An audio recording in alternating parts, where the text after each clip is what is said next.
മഴ തോരും മുൻപേ സീരിയലിന്റെ ഇന്നത്തെ ഫുൾ എപ്പിസോഡ് റിവ്യൂ ആണ് പറയുന്നത്. അങ്ങനെ രാജീവൻ മുത്തശ്ശിയോട് യാത്ര പറഞ്ഞ് പടിയിറങ്ങാനൊരുങ്ങാണ്. ഈ വീടിന്റെ പടിയിറങ്ങുമ്പോൾ വരാനിരിക്കുന്ന വലിയൊരു പൊട്ടിത്തെറിയുടെ സൂചനകൾ അവിടെ അവശേഷിപ്പിച്ചാണ് അവൻ പോകുന്നത്. രാജീവൻ ഇറങ്ങാൻ തുടങ്ങുമ്പോഴാണ് വൈജയന്തി രോഷം അടക്കാനാവാതെ അവിടേക്ക് കടന്നു വരുന്നത്. അവളുടെ കണ്ണുകളിൽ തീക്കനൽ എരിയുന്നുണ്ടായിരുന്നു. ബാലചന്ദ്രൻ തിരിച്ചു വരുന്നത് താൻ വെറുക്കുന്ന അലീനയുമായാണെങ്കിൽ എന്ത് സംഭവിക്കും എന്ന ഭയം അവളെ പരിഭ്രാന്തിയിലാക്കിയിരുന്നു. അവൾ രാജീവിന് നേരെ തിരിഞ്ഞ് വെല്ലുവിളിച്ചു. ഇങ്ങോട്ടേക്ക് ബാലചന്ദ്രൻ ആ അലീനയും കൊണ്ടാണ് വരുന്നതെങ്കിൽ പിന്നെ ഞാൻ എന്താ ചെയ്യാൻ പോകുന്നത് നിങ്ങൾ കണ്ടോ? അവളുടെ സ്വരത്തിൽ ഭീഷണിയുടെ മൂർച്ചയുണ്ടായിരുന്നു. ഇത് കേട്ട് മുത്തശ്ശി പുത്രത്തോട് ചോദിച്ചു, നിനക്കെന്താടി, നിനക്ക് എന്ത് ചെയ്യാൻ പറ്റും? വൈജയന്തി വിട്ടുകൊടുക്കാൻ ഭാവമില്ലായിരുന്നു. എനിക്കൊന്നും ചെയ്യാൻ പറ്റിയില്ലെങ്കിൽ ഞാൻ അങ്ങ് ആത്മഹത്യ ചെയ്യും. അതിന് എനിക്കാരുടെയും അനുവാദമൊന്നും വേണ്ടല്ലോ, അവൾ ഉറക്കെ വിളിച്ചു പറഞ്ഞു. മുത്തശ്ശിക്കത് കേട്ട് ദേഷ്യം വന്നെങ്കിലും രാജീവൻ ശാന്തനായി എഴുന്നേറ്റു. അവൻ വൈജയന്തിയുടെ മുഖത്ത് നോക്കി പറഞ്ഞു, എന്തായാലും അങ്ങനെ ഒരു ഗതികേട് നിനക്ക് ഞങ്ങൾ വരുത്തില്ല. അത്രയും പറഞ്ഞ് രാജീവൻ ആ വീട്ടിൽ നിന്നും ഇറങ്ങിപ്പോയി. വൈജയന്തിയുടെ ഭീഷണികൾക്ക് വില കൊടുക്കാതെയായിരുന്നു രാജീവന്റെ ആ പോക്ക്. ഇതേ സമയത്ത് തന്നെ മറ്റൊരു സ്ഥലത്ത് രേവതിക്കുട്ടിയുടെ ജീവിതത്തിൽ പുതിയൊരു വഴിത്തിരിവ് ഉണ്ടാവുകയായിരുന്നു. അവളെ ഹയർ സ്റ്റഡീസിന് അയക്കാൻ തീരുമാനിച്ചിരിക്കുകയാണ്. അതിൻ്റെ ധൃതിയിലാണ് എല്ലാവരും. രേവതിക്കുട്ടിക്ക് ആകെ വെപ്രാളമാണ്. പെട്ടെന്നൊന്ന് ഒരുങ്ങി വാ, നമുക്ക് പോവാം എന്നൊക്കെ പറഞ്ഞ് അവൾ എല്ലാവരെയും ധൃതി പിടിപ്പിക്കുന്നുണ്ട്. ഈ സന്തോഷ വാർത്ത അലീനയെയും ബാലചന്ദ്രനെയും മുത്തശ്ശിയും അറിയിക്കാൻ വേണ്ടി അവൾ ഫോണെടുത്ത് വിളിക്കുന്നുണ്ടെങ്കിലും ആരെയും വിളിച്ചിട്ട് കിട്ടുന്നില്ല. തന്നെ പഠിപ്പിക്കാൻ വിടുന്നത് അലീന ചേച്ചിക്ക് ഏറെ സന്തോഷമുള്ള കാര്യമാണെന്ന് അവൾക്കറിയാം. അപ്പോഴാണ് ഗ്രേസ്യാമ്മയും മാമച്ചനും റെഡിയായി തന്നെ അങ്ങോട്ടേക്ക് വരുന്നത്. രേവതിക്കുട്ടിയുടെ ഒരുക്കം കണ്ട് ഗ്രേസ്യാമ്മ ചോദിച്ചു, എന്താടി നീ ഇത്രയും ഒരുങ്ങിയിരിക്കുന്നത്? നമ്മൾ കല്യാണത്തിനൊന്നുമല്ലല്ലോ പോകുന്നത്. മാമച്ചായൻ ചിരിച്ചുകൊണ്ട് അവളെ കളിയാക്കി.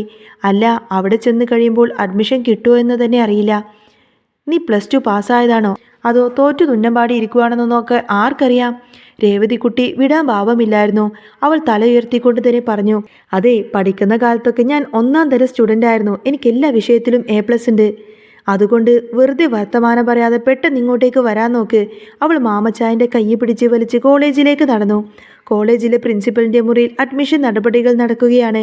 രേവതിക്കുട്ടിയുടെ സർട്ടിഫിക്കറ്റൊക്കെ പരിശോധിച്ചതിനു ശേഷം പ്രിൻസിപ്പൽ ഒരു സംശയം ഉന്നയിച്ചു.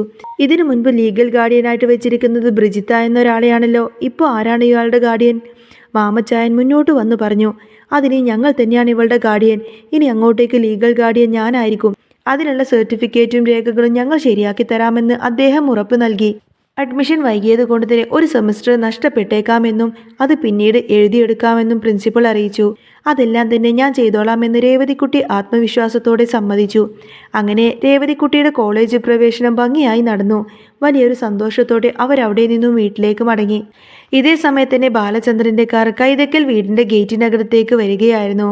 മുൻസീറ്റിൽ ബാലചന്ദ്രൻ, പിൻസീറ്റിൽ കൃഷ്ണമോളും അലീനയും. കാറ് വരുന്നത് കണ്ട് ഉമ്മർത്ത് തന്നെ നിൽക്കുകയായിരുന്ന ബബിതയുടെ കണ്ണ് തള്ളിപ്പോയി. കാറിൽ നിന്നും അലീന ഇറങ്ങുന്നത് കണ്ടതോടെ അവൾ അന്തം വിട്ടുപോയി. അടുത്തടി ഇപ്പോൾ തന്നെ പൊട്ടുമല്ലോ എന്ന് ചിന്തിച്ച് പേടിച്ചുകൊണ്ട് തന്നെ ബബിത അവിടെ നിന്നും അകത്തേക്ക് ഓടിക്കയറി. അലീനയുടെ മുഖത്ത് ഭയവും ആശങ്കയും നിഴലിച്ചിരുന്നു. കൃഷ്ണമോൾക്കും ചെറിയൊരു ടെൻഷനുണ്ട്. ഈ വീട്ടിൽ പ്രത്യേകിച്ച് വൈജയന്തി എങ്ങനെ പ്രതികരിക്കുമെന്നൊന്നും അറിയില്ലല്ലോ. ബബിത ഓടി വരുന്നത് കണ്ട് വൈജയന്തി ചോദിച്ചു, ആരടി വന്നത്? അച്ഛനാണെന്ന് ബബിത പറഞ്ഞു. അത് കേട്ട് സന്തോഷത്തോടെ മുന്നോട്ടു പോവാൻ ഒരുങ്ങിയ വൈജയന്തിയെ ബബിത തടഞ്ഞു. അച്ഛൻ മാത്രമല്ല അമ്മേ, അവളുമുണ്ട്, അലീനയുമുണ്ട്, ഞാൻ കണ്ടു. ഇത് കേട്ട വൈജയന്തിയുടെ മട്ടും ഭാവവും ആകെ മാറി. ആഹാ, എങ്കിൽ എനിക്കൊന്ന് കാണണമല്ലോ എന്നൊക്കെ പറഞ്ഞ് അവൾ രോഷത്തോടെ മുന്നോട്ട് വന്നു. ബബിത വീണ്ടും അമ്മയെ പിടിച്ചു നിർത്തി. അമ്മ എന്ത് ചെയ്യാൻ പോവുകയാണ്? ഞാൻ അവളെ ഇവിടെ നിന്ന് ചൂലെടുത്ത് അടിച്ചൊടിച്ച് പുറത്തേക്കാക്കാൻ പോവുകയാണെന്ന് വൈജയന്തി പുല്ലെറുമ്പിക്കൊണ്ട് പറഞ്ഞു. അമ്മേ, വെറുതെ വഴക്കിനൊന്നും ചെല്ലണ്ട. അമ്മ ചൂലെടുത്ത് അടിക്കാൻ ചെന്ന അച്ഛൻ നോക്കി നിൽക്കില്ല. വെറുതെ അമ്മക്ക് അച്ഛൻ്റെ കയ്യിൽ നിന്നും നല്ലത് തന്നെ കിട്ടും. ബബിത അമ്മയെ ഉപദേശിച്ചു. എന്നെ തല്ലിക്കൊന്നാലും ശരി, ഞാൻ അത് തന്നെ ചെയ്യും. വൈജയന്തിക്ക് വാശിയായിരുന്നു. ബബിത ബലം പ്രയോഗിച്ച് തന്നെ അമ്മയെ അവിടെ പിടിച്ചു നിർത്തി. അമ്മ ഒന്ന് അടങ്ങി നിൽക്ക്, നമുക്കെന്താ സംഭവിക്കുന്നതെന്ന് നോക്കാം. കാറിൽ നിന്നും പുറത്തേക്ക് ബാഗുകളൊക്കെ എടുക്കുകയായിരുന്നു അലീനയും കൃഷ്ണമോളും. കൃഷ്ണമോൾക്ക് അലീനയോട് വലിയ സ്നേഹമാണ്. അവൾ അലീനയെ കെട്ടിപ്പിടിച്ചു. അലീന അല്പം ഭയത്തോടെ പറഞ്ഞു, നീ എൻ്റെ ഡ്രസ്സ് ഇടുന്നതിന് ഇവിടെ വഴക്ക് കേൾക്കുണ്ടോ? ആ, എന്തെങ്കിലും പറയട്ടെ, കൃഷ്ണമോൾ ഒരു കൂസലുമില്ലാതെ പറഞ്ഞു. ബാഗുകളുമായി അവർ അകത്തേക്ക് നടന്നു. അലീനയുടെ കാലുകൾ വിറക്കുന്നുണ്ടായിരുന്നു. ആദ്യം ബാലചന്ദ്രൻ അകത്തേക്ക് കയറി, പിന്നാലെ കൃഷ്ണമോളും അലീനയും. അലീന അകത്തേക്ക് കാലെടുത്ത് വെക്കുന്നത് കണ്ടതും വൈജയന്തിയുടെ നിയന്ത്രണം വിട്ടു.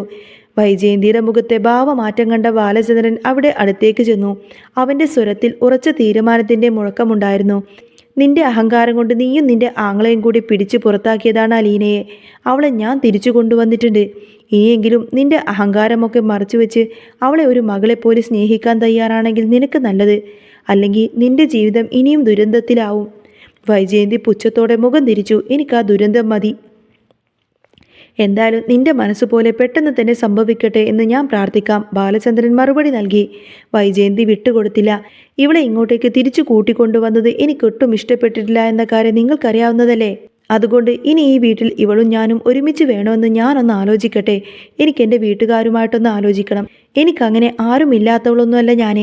ആയിക്കോട്ടെ. ബാലചന്ദ്രൻ അതിന് കൂടുതൽ മറുപടി കൊടുക്കാനൊന്നും നിന്നില്ല. അവൻ അലീനയോട് പറഞ്ഞു, ബാഗൊക്കെ എടുത്തിട്ട് വാ മോളെ. അവർ നേരെ മുത്തശ്ശിയുടെ മുറിയിലേക്കാണ് പോയത്. ഇതിനിടയിൽ തന്നെ കൃഷ്ണമോള് വൈജയന്തിയുടെ അടുത്തേക്ക് വന്നു. അവൾ അമ്മയെ സ്നേഹത്തോടെ ഉപദേശിച്ചു. അമ്മേ, അച്ഛനോട് വെറുതെ വഴക്കിടാനൊന്നും നിൽക്കണ്ട. ഇനിയും അമ്മ അച്ഛനോട് യുദ്ധത്തിന് നിന്നാൽ അമ്മ തോൽവിയുടെ പടുകുഴിയിലേക്ക് പോവും. അതിൻ്റെ ആവശ്യമുണ്ടോ? പക്ഷേ വൈജയന്തിയുടെ കോപം കെട്ടടങ്ങുന്നില്ലായിരുന്നു. ബാലചന്ദ്രൻ മുത്തശ്ശിയുടെ മുറിയിലേക്ക് കയറി വരുന്നതും കണ്ട് മുത്തശ്ശി ഭയങ്കര സന്തോഷത്തിലായി. എന്നാൽ പിന്നെ അലീനയും കൂടെ കയറി വരുന്നത് കണ്ടപ്പോൾ മുത്തശ്ശി അവളെ തന്നെ ഉറ്റുനോക്കുന്നുണ്ടായിരുന്നു. ബാലചന്ദ്രൻ പറയുന്നുണ്ട്, അങ്ങനെ ഇവളെങ്ങനെ തുറപ്പിച്ചു നോക്കേണ്ട കാര്യമൊന്നുമില്ല. ഇതിനു മുൻപ് ഇവിടെ നിന്നിരുന്ന അലീന തന്നെയാണിത്. മുത്തശ്ശി പറയുന്നുണ്ട്, അതെ, അതെനിക്ക് കണ്ടാൽ മനസ്സിലാവും. അത് നീ എന്നെ പറഞ്ഞ് മനസ്സിലാക്കേണ്ട കാര്യമൊന്നുമില്ല. ബാലചന്ദ്രൻ ഗൗരവത്തോടെ തുറന്നു. ഈ വീട് നെടുമ്പരക്കൽ ബാലചന്ദ്രൻ്റെ വീടാണ്, അല്ലാതെ കൈതക്കൽ മാളിക വീടല്ല. മുത്തശ്ശി പറഞ്ഞിട്ട് അതൊക്കെ എനിക്കറിയാം. അത് നിങ്ങൾ പലരും മറന്നു പോകുന്നുണ്ട്. അതുകൊണ്ടാണ് ഞാൻ ഇവിടെ നിയമിച്ചിരുന്ന അലീനയെ എല്ലാവരും കൂടി തള്ളി പുറത്താക്കിയത്. എന്നിട്ടും എല്ലാവരും ഒന്നും അറിയാത്തതുപോലെ അങ്ങ് അഭിനയിച്ചിട്ടുണ്ടെങ്കിൽ അത് ശരിയാകില്ല. ബാലചന്ദ്രൻ ഓർമ്മിപ്പിച്ചു. മുത്തശ്ശി തടസ്സവാദം ഉന്നയിച്ചു. അതിന് ഞാൻ ഈ കട്ടിലിൽ കിടന്നുകൊണ്ട് ഒന്നും ചെയ്തില്ലല്ലോ. അലീനയെ ഇവിടെ നിന്നും ഇറക്കി വിടാൻ വേണ്ടി വോട്ട് ചെയ്ത് എല്ലാവരും അതിന് കൂട്ടുനിന്ന പങ്കാളികൾ തന്നെയാണ്. ബാലചന്ദ്രൻ വിട്ടുവീഴ്ചയ്ക്ക് തയ്യാറല്ലായിരുന്നു. ഒരു കാര്യം അമ്മ മനസ്സിലാക്കണം. അമ്മ അമ്മയുടെ മരുമകളുടെയും മകൻ്റെയും ഒക്കെ അടുത്ത് കിടന്നിട്ട് നിരകിക്കുന്നത് കണ്ടിട്ടാണ് ഞാൻ അമ്മയെ ഇങ്ങോട്ടേക്ക് കൂട്ടിക്കൊണ്ടു പോകുന്നത്. എന്നിട്ട് ഇവിടെ വന്നതിന് ശേഷം അമ്മക്ക് എന്തെങ്കിലും ഒരു കുറവുണ്ടായിട്ടുണ്ടോ? ഇല്ല, കുറവൊന്നും ഉണ്ടായിട്ടില്ല എന്ന് മുത്തശ്ശി സമ്മതിച്ചു. എങ്കിൽ നിങ്ങളെ വീട്ടുകാരെ കൂടി അതങ്ങ് പറഞ്ഞ് മനസ്സിലാക്കിയേക്കണം. ഇത് എൻ്റെ വീടാണ്. ഇവിടുത്തെ കാര്യങ്ങളൊക്കെ തീരുമാനിക്കുന്നത് ഞാനാണ്, അല്ലാതെ കൈതക്കൽ മാളിക വീട്ടിലെ ആൾക്കാരല്ല. നിങ്ങൾക്ക് 3 ആൺമക്കളില്ലേ, അവരെ കൂടെ വിളിച്ചിട്ട് കാര്യങ്ങളൊക്കെ പറഞ്ഞ് മനസ്സിലാക്കിയേക്കണം. കഴിഞ്ഞ ആഴ്ച ഒരുത്തൻ ഇങ്ങോട്ടേക്ക് വന്നിരുന്നല്ലോ, അവനോടും കൂടെ പറഞ്ഞേക്കണം. ബാലചന്ദ്രൻ്റെ സംസാര രീതി കണ്ട് മുത്തശ്ശി ചോദിച്ചു, നീ എന്താ ബാലചന്ദ്ര എന്നോട് ഇങ്ങനെയൊക്കെ സംസാരിക്കുന്നത്? ബാലചന്ദ്രൻ പൊട്ടിത്തെറിച്ചു. ഞാൻ ഇവന്മാരുടെ ഒന്നും കുടുംബത്തിൽ കയറി കളിക്കാൻ പോയിട്ടില്ല. അവിടെ ഒരു ഭരണവും നടത്താൻ പോയിട്ടില്ല. പക്ഷേ ഇങ്ങോട്ട് അങ്ങനെയല്ലല്ലോ അവർ പെരുമാറുന്നത്. ഇനി അങ്ങനെ പെരുമാറിക്കഴിഞ്ഞാൽ ബാലചന്ദ്രൻ കണ്ടോണ്ട് നിൽക്കില്ല. മുത്തശ്ശി പഴയ കാര്യങ്ങളൊക്കെ ഓർമ്മിപ്പിച്ചു. ബാലചന്ദ്ര, എനിക്ക് നിന്നെ അറിയാത്തതൊന്നുമല്ലല്ലോ. ചെറുപ്പം തൊട്ടേ നിന്നെ ഞാൻ കാണുന്നതല്ലേ. എത്ര തവണ നീ കൈതക്കൽ വീടിൻ്റെ ചായപ്പുറത്ത് വന്നിട്ടുണ്ട്. നിനക്ക് ഞാൻ എത്ര തവണ ആഹാരം വിളമ്പി തന്നിട്ടുണ്ട്. അതൊക്കെ നീ മറന്നുപോയോ? ബാലചന്ദ്രൻ്റെ മറുപടിക്ക് മൂർച്ചയേറി. ബാലചന്ദ്രൻ ഒന്നും മറന്നിട്ടില്ല. വിളമ്പിത്തന്നതും തിന്നതും അണ്ണാക്കിൽ ഒഴിച്ച് കഴിപ്പിച്ചതും സഹിതം എല്ലാം എനിക്ക് നല്ല ഓർമ്മയുണ്ട്. അത്രയും പറഞ്ഞ് അവൻ അലീനയോട് ചോദിച്ചു, നിന്റെ ബാഗൊക്കെ എവിടെയാ വെക്കേണ്ടത്? താഴെ ബഹളം കേട്ട് രോഹിതും ഇറങ്ങി വന്നു. കൃഷ്ണമോൾ അലീനയുടെ വസ്ത്രം ധരിച്ച് നിൽക്കുന്നത് അവൻ ശ്രദ്ധിച്ചിരുന്നു. പക്ഷേ കൃഷ്ണമോൾ അവനെ മൈൻഡ് പോലും ചെയ്തില്ല. അവൾക്കിപ്പോൾ അച്ഛൻ്റെ പിൻബലമുള്ളത് കൊണ്ട് തന്നെ നല്ല ധൈര്യമുണ്ടായിരുന്നു. ബാലചന്ദ്രൻ എല്ലാവരും കേൾക്കെ തന്നെ പ്രഖ്യാപിച്ചു, ഞാൻ ഇവളെ ഇങ്ങോട്ടേക്ക് തിരിച്ചു വിളിച്ചുകൊണ്ട് വന്നതാണ്. അതുകൊണ്ട് ഇനി ഇവളുടെ തലയിൽ കുതിര കയറാൻ ആരും നിൽക്കണ്ട. അത് നന്നായെന്നേ ഞാൻ പറയുള്ളൂ, മുത്തശ്ശി പറഞ്ഞു. അതെന്നോട് പറഞ്ഞിട്ട് കാര്യമില്ല, മോളോട് പറയണം, വൈജയന്തിയോട് പറയണം, മോളെ പറഞ്ഞ് മനസ്സിലാക്കണമെന്ന് കൂടി ബാലചന്ദ്രൻ മറുപടി നൽകി. റൂമിൽ നിന്നും ഇറങ്ങാൻ തുടങ്ങിയ ബാലചന്ദ്രൻ തിരിഞ്ഞു നിന്ന് ഒരു കാര്യം കൂടെ പറഞ്ഞു. ഒരു കാര്യം കൂടി പറഞ്ഞേക്കാം. ഇനി തൊട്ട് ഇവൾ ഇവിടുത്തെ വേലക്കാരിയല്ല, നെടുമ്പരക്കൽ ബാലചന്ദ്രൻ്റെ മകളാണ്. ഞാൻ ഇവളെ അങ്ങ് ദത്തെടുത്തു. ഇത് കേട്ട് മുത്തശ്ശിക്കും അലീനക്കും ഒരുപോലെ സന്തോഷമായി. എന്നാൽ തൊട്ടടുത്ത നിമിഷം തന്നെ വൈജയന്തിയുടെ പ്രതികരണമോർത്ത് മുത്തശ്ശിയുടെ മുഖം അങ്ങ് മങ്ങി. അതെല്ലാം അലീനയും ശ്രദ്ധിക്കുന്നുണ്ടായിരുന്നു. ബാലചന്ദ്രൻ പുറത്തേക്ക് ഇറങ്ങി. ഹാളിൽ എല്ലാവരും മുഖത്തോട് മുഖം നോക്കി നിൽക്കുന്നുണ്ടായിരുന്നു. ബാലചന്ദ്രൻ മകളെ അടുത്തേക്ക് വിളിച്ചു. ബബിത, ഇങ്ങോട്ടേക്ക് വാ. അവൻ മകളെ വിളിച്ചു. മുകളിലേക്ക് വലിഞ്ഞു കയറാനൊരുങ്ങിയ രോഹിത്തിനെയും അവൻ അവിടെ നിൽക്കാൻ പറഞ്ഞു. 2 സ്റ്റെപ്പും കൂടി താഴേക്ക് ഇറങ്ങടാ. രോഹിത്ത് പേടിച്ചുകൊണ്ട് തന്നെ താഴേക്ക് ഇറങ്ങി നിന്നു. ബാലചന്ദ്രൻ അവരോടായിട്ട് ചോദിച്ചു, ഈ വീട് ആരുടെ പേരിലാണെന്നറിയാമോ? അച്ഛൻ്റെ പേരിലാണെന്ന് അവർ പറഞ്ഞു. നിങ്ങളുടെ ഈ വീട്ടിലെ എല്ലാ കാര്യങ്ങളും നോക്കുന്നത് ആരാണെന്നറിയാമോ?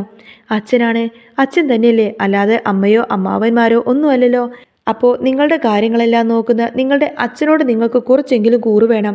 അല്ലാതെ ഈ വീട്ടിൽ കയറി വേറൊരുത്തൻ ഒരു കാര്യം ചെയ്യുമ്പോൾ അത് കണ്ട് അവരെ സപ്പോർട്ട് ചെയ്ത് അവരുടെ കൂടെ നിൽക്കുകയാണ് നിങ്ങൾ ചെയ്യേണ്ടത്. മക്കൾ തല താഴ്ത്തി പറഞ്ഞു. അച്ഛാ, ഞങ്ങൾ അങ്ങനെയൊന്നും ചെയ്തിട്ടില്ല. ബാലചന്ദ്രൻ ദേഷ്യത്തോടെ തുടർന്നു. ഞാൻ ഈ വീട്ടിൽ നിർത്തിയിരിക്കുന്ന ഒരു പെൺകുട്ടിയുണ്ട്. രണ്ടാണുങ്ങൾ ചേർന്ന് അവളെ ബലം പ്രയോഗിച്ച് പുറത്തേക്ക് കൊണ്ടു തള്ളിപ്പോയപ്പോൾ അത് കണ്ടുകൊണ്ട് നിന്ന് നിങ്ങൾ പിന്നെ എന്താ ചെയ്തത്? നിങ്ങൾ അതിനെ എതിർക്കുമല്ലായിരുന്നോ വേണ്ടിയിരുന്നത്? അല്ലാതെ അവരുടെ കൂടെ കൂടുകയാണോ വേണ്ടത്? ബാലചന്ദ്രന്റെ ചോദ്യങ്ങൾക്ക് മുമ്പിൽ മക്കൾ ഉത്തരം മുട്ടി നിന്നു. ഇതെല്ലാം കേട്ട് വൈജയന്തി അവിടെ തന്നെ നിൽക്കുന്നുണ്ടായിരുന്നു.